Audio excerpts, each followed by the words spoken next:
आजुक दिन मरकुसक रचल सुसमाचारक सबसँ पैघ अध्याय में आबि गेल छी वा एना कहियो पहुँच गेल छी। एहि अध्याय में कुल मिला कऽ 72टा वचन अछि, मुदा एहिमे जे सब मुख्य वचन अछि तकरा हमरा लोकनि देखब आ तकरा ऊपर हमरा लोकनि मनन करब। अब एहिठाम एकटा बात अछि कि श्रीमान मरकुस अपन सुसमाचार में अपना बाद ओ चाहै छथि कि एहि सुसमाचार के लोग खूब गतिमान तरीकासँ, खूब गतिशीलतासँ एहि संसार में पसारैक, एहिके लेल ओ विशेष रूपे चिंतित छथि। हमर भाई बहिन, एही तरहक चिंता हमरो सभक रहबाक चाही कि प्रभु हमरा सबसँ प्रेम करैत छथिन। तहन हम एकटा छोट प्रार्थना करब आ तहन प्रभु क्रूसक छाया में हमरा लोकनि निवास करब। हे सर्वशक्तिमान परमेश्वर, हे कृपालु दयालु परम अनुग्रहकारी परमेश्वर, प्रभु जी हम अहाँके धन्यवाद दऽ रहल छी पिता, किएक तऽ प्रभु अहाँ हमर सर्वशक्तिमान परमेश्वर थिकौ। प्रभु जी अहाँके महिमा आ कृपा आ करुणा के कारणे हमरा लोकनि जीवित छी। प्रभु हमर सब श्रोता भाई बहिनी का प्रभु विशेष रूपे आशीषित करू। जँ ओ सब कोनो तरहक तकलीफ में छथि प्रभु जी, तऽ हुनक तकलीफक अहाँ दूर कऽ दियौक। एहि छोट प्रार्थना का हम अपन उद्धारकर्ता यीशु क्रिस्त के नामसँ मांगि रहल छी, आमीन। जेना हम आरंभ में बाजि चुकल छलहुँ हँ जे हमरा सब आजुक दिन क्रूसक छाया में आयब बा एना कहियो एहि पोथी के लगभग हमरा लोकनि अंतिम दिशाक दिस बढ़ि चुकल छी, कदम बढ़ा चुकल छी, किएक तऽ 14हम अध्यायक बाद आर 2टा अध्याय एहि पोथी के बचैत अछि। तहन आजुक दिन हमरा लोकनि देखब बा एना कहियो कि प्रभु यीशु मसीह के महिमा हमरा लोकनि कोना कऽ बुझि सकलहुँ हँ। एहिके भीतर एकटा विचित्र बातक देखबाक सेहो हमरा लोकनि देख रहल छी। ओ थिक कि अन्हार आ इजोत दोनों एके संगे जा रहल अछि। की संभव अछि अन्हार आ इजोत की दोनों एके संगे जा सकैत छथि वा की एके संगे कतौ निवास कऽ सकैत छथि?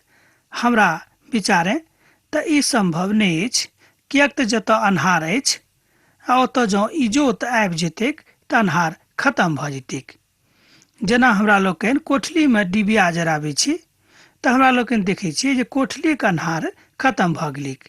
यह इजोत प्रभु यीशु मसीह दिस इशारा करैत अछि बा एना कहियो यह इजोत प्रभु यीशु मसीह के प्रतिबिंबक रूप में एहिठाम प्रयुक्त भऽ रहल छथि। हमर भाई बहिन, हमर मित्रवर, एहि बातक अहाँ खूब नीकसँ बुझि सकलहुँ हैं। तहन एहि अध्यायक किछु मुख्य बातक हमरा लोकनि देखी। पहिल बात अछि मुख्य पुरोहित आर धर्म गुरु प्रभु यीशु के मरबाक मनसूबा बना रहल छथि। दोसर, बैतनिया के मरियम प्रभु यीशु के ऊपर इत्र डालैत छथि। यहूदा प्रभु यीशु के धोखा देबाक षड्यंत्र रचि रहल छथि। प्रभु यीशु पबनी के तैयारी कऽ रहल छथि आ पहिल प्रभु भोजक आयोजन सेहो भऽ रहल अछि। चारिम बात। पाँचम बात अछि पतरस अपन प्रभुताक बखान करैत छथि। छठम बात, प्रभु यीशु गत समय नामक गाछी में प्रार्थना करैत छथि। सातम बात, प्रभु यीशु के लोक पकड़ि लेने छथि। आठम बात, महायाजक के सन्मुख प्रभु यीशु के लोक लऽ जाइ छथिन।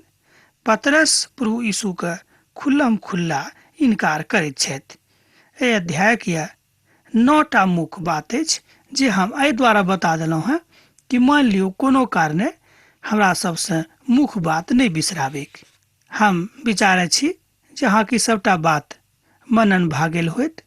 2 दिनक बाद फसह और अखमीरी रोटीक पबनी आबे वाला छल आ महायाजक और शास्त्री लोकनि एहि फिराक में रहथि जे हुनका कोनो के छलसँ फंसा दीक, मुदा कहैत रहथि जे पबनीक दिन ने कारणे बलक ने बता सकैत छी।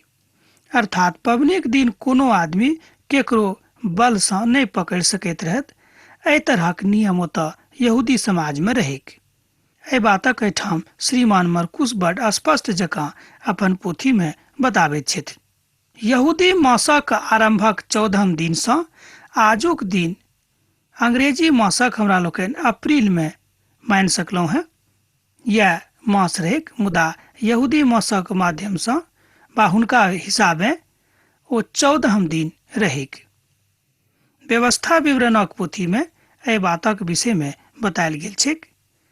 23 अध्याय के 5 पद में जँ अहाँके लग पवित्र पोथी अछि तऽ अहाँ खोलि कऽ एखने देख सकलहुँ हैं। जहन ओ बैतनिया में समौन कोढ़ीक घर पर भोजन करैत रहैथ, तहन ओहि काल में एक स्त्री संगमरमरक पात्र में जटा मांसीक बहुमूल्य इत्र के लऽ कऽ अयलीह आ पात्र तोड़ि कऽ हुनका सिर पर इत्र उड़ेल देलखिन। देखियौ, एहि बात से ओहि स्त्री के प्रेम जागृत होइत अछि, जकरा विषय में प्रभु यीशु मसीह आजुक दिन अहाँके बता रहल छथि। मरकुसक रचल सुसमाचार तकर 14 अध्याय के 3 पद में ई बात लिखल छैक। एहिठाम एकटा बड्ड सुखद घटना होइत अछि। यूहन्ना अपन पोथी में एहि घटना के 6 दिन पूर्व में होइत अछि, मुदा मरकुस एहि घटना के बड्ड स्पष्ट जकाँ बताबैत छथि। एहि घटना के विषय में श्रीमान मत्ती सेहो बतौने छथिन, जकरा विषय में हमरा लोकनि अध्ययन कऽ चुकल छी, मुदा मरकुस एहि घटना के बड्ड स्पष्ट जकाँ बा एना कहियो बड्ड सरल रीति से बताबैत छथि। हमर भाई बहिन, हमर मित्रवर, की अहाँ एहि बातक बुझि रहल छी? की अहाँ परमेश्वरक अपन मनोवांछित फलक लेल प्रार्थना कऽ रहल छी? देखियौ, एहि संसार में तरह तरहक लोक अछि। ओ प्रभु से बड्ड किछु प्राप्तिक इच्छा राखैत छथि कि हम प्रभु से ई पायब, हम प्रभु से ई मांगब, मुदा प्रभु के लेल अपना हृदय में प्रेम नहि राखैत छी। हमर भाई बहिन, की भऽ सकै छै? की कहियो संभव अछि कि अहाँ प्रभु से प्रेम नहीं राखी आ हुनका से बहुत बातक के मांग राखी बा उम्मीद राखी? की कहियो संभव अछि? हम तो कहब ई कहियो संभव नहीं अछि। किएक तऽ एहि इत्रक 3 संग बेसी दिनार में बेच कऽ कंगालक माध्यम से बांटल जा सकैत रहैक। अर्थात प्रभु यीशु मसीह के शिष्य सब जहन देखलखिन कि ओ स्त्री प्रभु के ऊपर आबि कऽ ओतेक कीमती इत्र ढारि देलखिन, तहन हुनका सभक ई बात नीक नहीं लागलनि। ओ कहलखिन कि इत्र तो बड्ड महग रहैक, किएक नहि ई बेच कऽ एकर दाम के कंगालक बीच में बांटि दियक। प्रभु यीशु मसीह कहलखिन कि ओ बड्ड नीक काज कैली है, किएक तो जानैत छथि कि प्रभु यीशु मसीह एहि संसार में अखन दोसर बेर तुरंत नहीं आबि रहल छथिन। आ प्रभु यीशु मसीह जे दोसर आगमन हेतैक से पूर्ण रूपेण आत्मिक आगमन हेतैक। अखन तऽ प्रभु मनुख पूर्ण रूपेण प्रभु के रूप में अहाँ सभक मध्य में उपस्थित छथि, मुदा दोसर आगमन में प्रभु यीशु मसीह पूर्ण रूपेण ईश्वरक प्रतिबिंबक रूप में प्रस्तुत हेता बा दिखाई पड़ता। जेना अहाँ बुझियौक, प्रभु यीशु मसीह कहलनि, हुनका छोड़ि दियौन, हुनका किएक अहाँ सब सता रहल छियनि? ओ तऽ हमरा संगे भलाई कैली है। कंगाल तऽ अहाँक संग सब दिन रहैत छथि। अहाँ जहिया जहिया चाहबनि अहाँ भलाई कऽ सकैत छी, मुदा हम अहाँक संग सब दिन नहीं रहब। देखियौ, प्रभु यीशु मसीह बड़ स्पष्ट जकाँ अपन शिष्य सभक ओहि बातक विषय में बता देलखिन। हमर मित्रवर, हमर भाई बहिन, की हमरा सब ई सबटा बातक बुझि कऽ अपना जिंदगी में लागू कऽ रहल छी, अपना जिंदगी में कार्यान्वयन कऽ रहल छी, कि मुदा अनेरे खाली सुनि कऽ एम्हर ओम्हर करैत रहैत छी? हमर भाई बहिन, जे कियो प्रभु के चिन्हलखिन आ निश्चित रूपे हुनका से प्रेम करलखिन, हुनका लेल ई एकटा महान बात भऽ गेलैक। आ दोसर अर्थ भेल प्रभु के चिन्हनाइ। जँ अहाँ सब प्रभु के चिन्हैत छी बा जँ अहाँ प्रभु के लग रहैत छी तऽ ई सबटा बातक अहाँ खूब नीक जकाँ बुझि सकलहुँ हैं। सब कियो कहलनि, पद 8 में एहि तरह बतायल गेल छैक, जे किछु ओ कैली वह कैली, बा एना कहियो गाड़ल जयबा से पहिने ई हमरा ऊपर इत्र आबि कऽ उड़ेल देली। हम अहाँ सब बड्ड सत्यक गाथा बाजि रहल छी जे संपूर्ण जगत में जतऽ सुसमाचारक प्रचार कयल जेतैक ओतऽ हुनका स्मरण आ हुनका विषय में चर्चा कयल जेतैक। एहिठाम देखियौ प्रभु यीशु मसीह ओहि स्त्री के कतेक महान स्थान अपना जिंदगी में दऽ देलखिन। हमर भाई बहिन, हमर मित्रवर, कि अहूँ चाहे छी कि प्रभु यीशु मसीह अहाँके जिंदगी में महान स्थान देन, कि अहाँके इच्छा नहीं अछि? हमर भाई बहिन, एहि संसार में अहाँ कतेक दिनक लेल छी? केओ 70 वर्षक लेल, केओ 80 वर्षक लेल, ऐसे बेसी केओ नहीं छथि। मुदा केओ केओ एहि संसार में 100 वर्षक लेल सेहो जीवित रहैत छथि। मुदा ई प्रभु के अनुग्रह के काल हुनका जिंदगी में होइत छनि। तहन अहाँ कहबनि कि यौ तऽ 70 वर्षक पहिने जे काल छल, कि प्रभु यीशु मसीह के अनुग्रह के काल नहीं रहैक? जरूर प्रभु यीशु मसीह के अनुग्रह के काल सेहो छल, एहिमे संदेह नहीं थिक।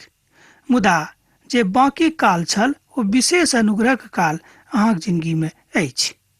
पवित्र पोथी एकटा विद्वान बाजि रहल छथि कि जे केओ अपन जिंदगी के एक मिनटक अनेरे बिताबैत छथि बा ओ अपना जिंदगी में प्रभु का स्मरण नहीं करैत छथि, तऽ एकर मतलब यह भेल कि प्रभु सँ अहाँके खूब प्रेम नहीं अछि। ई बातक पढ़नाइ बड्ड सरल अछि, बा एना कहियो सरल सेहो भऽ सकैत अछि, मुदा प्रभुक संग चलनाइ सबसँ पैघ गप थिक। जँ अहाँ प्रभुक संगे चलि रहल छी तऽ ई बड्ड बड़का बात अहाँके जिंदगी में अछि। श्रीमान मरकुस ए बातक एहिठाम बड्ड स्पष्ट जकाँ बता रहल छथि। ओ कहलखिन कि अन्हार में अहाँ अखन छी, मुदा जहन प्रभु यीशु मसीह अहाँके जिंदगी में आबि जेथिन तहन अहाँके जिंदगी में इजोत भऽ जायत। बा एना कहियो अहाँ प्रभु के प्यार सँ, हुनक अनुग्रह सँ, हुनक कृपा सँ, हुनक दयालुता सँ अनुग्रहित भऽ जायब। प्रभु बड्ड स्पष्ट जकाँ एहि बातक बता रहल छथि। हमर मित्रवर, हमर भाई बहिन, की अहाँ प्रभु के बातक बुझि रहल छी? महायाचक सब हुनका पकड़ाबे के फेरा में रहत कि कोनो ने कोनो तरह हुनका हमरा सब पकड़ा दियन, मुदा अखन हुनक काल नहीं आयल रहन। तहन हमरा लोकनि आउ एक दूटा पदक देखब। तहन यहूदा इस्करियोती, जे हुनक 12 शिष्य में सँ एक रहथि, महायाजकक लग गेलाह, जायसँ हुनका हाथे प्रभु के पकड़वा दियन। ओ ई सुनि कऽ बड्ड आनंदित भेलाह और हुनका टाका देनाइ मानि लेलखिन आ अवसर खोजऽ लगलखिन जे हुनका हम कोना कऽ पकड़वा दियन। देखियौ, कनेक टाका के लेल ओ प्रभु यीशु मसीह के पकड़वेबाक इंतजाम करऽ लागलखिन। हमर भाई बहिन, हमर मित्रवर, कहियो कहियो हमरो सब प्रभु सँ अलग भऽ जाइत छी, प्रभु के नेक नहीं बुझैत छी, प्रभु सँ बिल्कुल अलग भऽ कऽ हुनका लेल काज करनाइ आरंभ कऽ दैत छी। ई बात नीक नहीं अछि। कनिक अहाँ अपना दिस देखियौ। अखन मान लियौ अहाँ जुआन छी, काल्हि अहाँ वृद्ध भऽ जायब, अहाँक चेहरा खत्म भऽ जायत, बिगड़ि जायत, मुदा कनिक कालक बाद अहाँ संसार सँ विदा भऽ जायब। श्रीमान मरकुस कहैत छथि कि अहाँ एहि बातक स्मरण नहीं राखैत छी कि अहाँके संसार सँ विदा होयबाक अछि। हमर भाई बहिन, एहि बातक जँ अहाँ स्मरण राखैत छी तऽ हम कहब कहियो अहाँ प्रभु सँ अलग नहीं होयब, बा अहाँ कहियो प्रभु सँ अलग नहीं भऽ सकलहुँ हैं। हमरा सब एहिठाम यहूदा के ओहि प्रश्नक देखैत छी कि हुनका मन में कनेक टकाक लेल प्रभु यीशु मसीह प्रेमक ओ बिसरा देलखिन। भऽ सकैछ एहि तरहक काल अहूँक जिंदगी में आयत, मुदा आजुक दिन प्रभु यीशु मसीह अहाँक सावधान कऽ रहल छथिन कि अहाँ कनेक टाका पैसाक लेल हुनका नहीं बिसरा दियौन। निर्गमनक पोथीक अनुकूल एहि काजक करबाक रहनि जे पहिने अखमीरी रोटी तोड़बाक पबनी मनावल जायक, तहन 7 रोज धरि ओहिमे सँ एको नहीं रहनि। ई इस्राएली लोकक नियमक अनुकूल रहनि, मूसाक बतायल नियमक हुनका सभक मानबाक रहनि। ओ अपन चेला में सँ 2 टा के पठौलखिन जे नगरी में जाओ, ओतऽ मनुखक अहाँ पबनीक घड़ा उठौने भेटैत हुनका अहाँ पाछाँ भऽ जायब आ ओ ओहि घरमे जायब। ओहि बड़का स्वामी कहलनि जे गुरु कहैत छथि जाहि घरमे प्रभु फँसऽ खेताह ओहि कोठली कतऽ अछि। एहिठाम देखियौ ये आखिरी भोजक काल अछि। प्रभु यीशु मसीह अपन शिष्यक संग ई आखिरी भोज बा एना कहियो आखिरी पबनीके मना रहल छथि।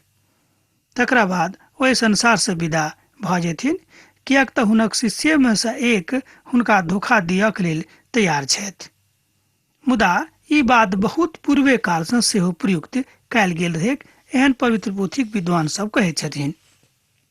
अब एहिठाम हमरा सब प्रभुके संपूर्ण मानवीय विधाक दर्शन पाबि रहल छी, जे ओ अपन लोकक संग भोजन करबाक हेतु तैयार रहथि। ओ कनेक तऽ भऽ सकैत अछि, मुदा बेसी दिन नहि भऽ सकैत अछि। एहिठाम दर्शन इएह अछि कि हमरा सब प्रभुक लग छी कि नहि, अर्थात हुनक प्रभु भोजमे हमरा लोकनि सम्मिलित भऽ सकैत छी कि नहि, किएक तऽ प्रभु चाहैत छथिन कि सब केओ प्रभु भोजमे सम्मिलित हुए, सब केओ हुनका संगे बैस कऽ रोटी तोड़ैक। मुदा की बात अहाँक जिन्दगीमे संभव अछि? शिष्य लोकनि एहि बातक कनिक विशेष रूपें विचार करियौक। जे केओ कलीसियाक सदस्य छथि हुनका लेल ई बात और बेसी गंभीर भऽ जाइत अछि कि अहाँ प्रभुक संगे छी वा नहि। आओ खाय कऽ ओहिठामसँ परोलाह। एहिठाम हमर कहक अर्थ इएह भेल कि प्रभुक लग अहाँ आशीष मांगैके लेल आबि रहल छी कि नहि। आ जहन ओ खैलथि तहन ओ रोटी लऽ कऽ आशीष मांगि कऽ तोड़लखिन और ओहि सबके देलखिन और कहलनि जे ई हमर देही थीक। आ फेर ओ कटोरा लऽ कऽ धन्यवाद दऽ देलखिन आ हुनका सभक देलखिन और कहलनि अहाँ सब पी लिअ। ओ कहलनि एहिठाम जे दाखक रस हम नहि पीब जाबे धरि परमेश्वरक राज्यमे हम नहि पियब। अहाँ हमरा सभक ई बात बता दियौक। प्रभु यीशु मसीह एहिठाम बड्ड दुखी भऽ जाइत छथि, किएक तऽ हुनका मालूम भऽ गेलनि कि हुनक शिष्यमे सँ केओ एक हुनका धोखा देबाक लेल तैयार भऽ गेल छथि, बा एना कहियो हुनका पकड़बेबाके सबटा इंतजाम ओ कऽ देने छथिन। हमर मित्रवर, हमर भाई बहिन, कि हमरो सब धोखा दिअवला काज करैत छी? एहि बातक ऊपर अहाँ कनेक ध्यान दियौक। सबसँ पैघ बात अछि जे की हमरा सब प्रभुक संगे छी कि नहि। जेना देखियौ समौन पतरस अपन सबमे बाजि रहल छथि जे हम कहियो प्रभुके नहि बिसरेबनि। ओ बेर बेर एहि बातक कहै छथिन कि हम कहियो प्रभुके नहि बिसरेबनि। मुदा देखियौ हमर भाई बहिन, काल जहन आबैत अछि तहन ओ प्रभुके सबके सन्मुखमे कहैत छथि कि हम हिनका नहि चिन्हैत छियनि। की यह आज्ञाकारिता भेल? प्रभु कहैत छथि कि एहि तरहक अहाँ आज्ञाकारिता नहि करू, किएक तऽ एहि बातसँ हमरा बड्ड दुख होइत अछि। विश्वासक बात भेल, बा एना कहियौ कि जँ हम मजगूत छी तहन प्रभुके अहाँ कहियो नहि बिसरायब, आ जँ अहाँ प्रभु मजगूते नहि छी तऽ प्रभुके बड्ड आरामसँ अहाँ बिसरा सकलहुँ हैं। एहिमे कनिको संदेह नहि थिक। संदेह हम एहि द्वारा बाजि रहल छी कि केओ केओ कहियो कहियो कहत कि हम सबटा बात प्रभुके मानि कऽ करै छी, मुदा जहन हुनका अहाँ हुनक प्रायोगिक जिन्दगीमे देखबनि बा हुनक अवलोकन करबनि तऽ अहाँ देखबनि कि ओ प्रभुक संगे नहि छथि, मुदा ओ अपन बुद्धि लगा कऽ अपन काज करैत छथि। हमर भाई बहिन, एहि बातक अहाँ विशेष रूपे ध्यान दऽ कऽ देखियौक। तहन एहि अध्यायक 35 पदमे आ 36 पद धरि एहि बातक अहाँ देख सकलहुँ हैं। ओ कनेक आगाँ बढ़ि कऽ आ भूमिक ऊपर खसि कऽ प्रार्थना करऽ लागलखिन, जँ भऽ सकैछ तऽ ई घड़ी हमरा लगसँ टलि जाय। आ ओ कहलनि हे अब्बा और हे पिता, अहाँसँ सब किछु भऽ सकैछ। एहि कटोराके हमरा लगसँ अहाँ हटा लिअ, मुदा एहिके बादो जेना हम चाहैत छी तेना नहि, मुदा अहाँके इच्छा हमरा जिन्दगीमे पूरा हुएक। एहिठाम प्रभु यीशु मसीह अपन पिताक प्रति, अपन परमेश्वरक प्रति आभार व्यक्त कऽ रहल छथि, किएक तऽ एहि द्वारा प्रभु के संसार में पठावल गेल रहनि। आ फेर प्रभु एहिठामसँ घुरि कऽ आबैत छथि। आ फेर अयलाह आ समौन पतरसक सुतल देखलखिन और कहलनि, हे समौन, अहाँ सुति रहल छी, कि अहाँ एको घड़ी हमरा ले नहीं जाग सकलहुँ हैं? जागे तऽ प्रार्थना करैत रहूँ, जायसँ अहाँ परीक्षा में नहीं पड़ब। आत्मा तऽ तैयार छथि, मुदा देही तऽ दुर्बल अछि। एहिठाम प्रभु यीशु मसीह दैहिक अवस्था आ आत्मिक अवस्था के विषय में सिखा रहल छथि। हमरा लोकनि भऽ सकैछ कि दैही रूपे कमजोर होए, दैहिक शक्ति ओतेक मजबूत हमरा सभक नहीं हुए। कारण बहुत भऽ सकैछ, बीमारी के कारणे, गरीबी के कारणे वा दुनिया के कारण भऽ सकैछ, मुदा आत्मा मजबूत अछि। जँ अहाँ आत्मा के प्रभु के लग दऽ देने छी तऽ निश्चित रूपे अहाँके उद्धार भऽ गेल, एहिमे संदेह नहीं थिक। एहि बातक श्रीमान मरकुस बड स्पष्ट जकाँ बता रहल छथि। तहन 43 पदसँ लऽ कऽ 51 पद धरि प्रभु यीशु मसीह बंदी बनेबाक गाथा का बता रहल छथि। ई काज हुनक शिष्य में से केओ एक काज कयने रहथि, अर्थात यहूदा अस्करियोती। प्रभु के लग आबि कऽ हुनका चुम्मा करऽ लागलखिन आ ओ सब प्रभु के पकड़े वाला जे काज रहनि तकरा ओ पूर्ण कऽ देलखिन। प्रभु के लोग सब पकड़ कऽ महासभा के सन्मुख लऽ गेलनि आ एहि बातक वृत्तांतक अहाँ 53 पदसँ लऽ कऽ 65 पद धरि पाबि सकलहुँ हैं, वा एना कहियो पढ़ि सकलहुँ हैं। प्रभु यीशु मसीह कहलनि, अहाँ सब थिकहुँ हैं और अहाँ मनुखक पूत के परमेश्वरक संग दहिना हाथ दिस बैसल देखब और सरंगाक बादलक संग आबैत देखब। एहि बातक ओ 62 पद में खूब स्पष्ट जकाँ खोल कऽ बता रहल छथि। श्रीमान मरकुस कहै छथिन कि अहाँ प्रभु के एहि संसार में आबैत देखबनि। एहि बातक अहाँ 66 पदसँ लऽ कऽ 72 पद धरि पाबि सकलहुँ हैं। जहन पतरस नीचा में अंगना में रहत, तहन महायाजका के नौकरानी एहिठाम अयलीह। ओ पतरसक आँख तापैत देखली। ओ ओहि मनुख के बड एक टकटकी लगा के देखली, अहूँ तऽ ओहि नासरी यीशुक संग छलहुँ हैं। ओ इनकार कयलथि, हम हुनका नहीं जानैत छी। आर मुर्गा बांग देलकैक। आ पतरसक प्रभु के फेर इनकार कयलथि और बाजा लागल जे हम प्रभु के नहीं जानैत छी। आ तुरंत फेर मुर्गा बांग देलकैक। ए बातक अहाँ 71 आ 72 पद में पढ़ि सकलहुँ हैं। देखियो प्रभु कोना के इनकार करैत ओ कहैत छथि। एना एहिठाम हमरा मतलब भेल कि ओ कोना के प्रभु के इनकार करैत छथि। एहि अध्याय के समाप्ति में प्रभु यीशु मसीह दुश्मनक हाथ में छथि आ हुनकासँ अलग भऽ गेल छथि। एना कहियो हुनक जे आपन लोग रहनि हुनकासँ अलग भऽ गेल छथिन।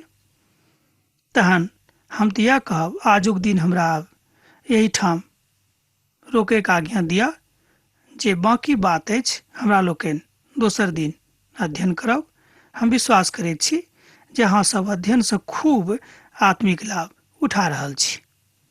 प्रभु यीशु मसीह के नेह, हुनक प्रेम अहाँक जिंदगी में सदिखन बनल रहेक। आमीन।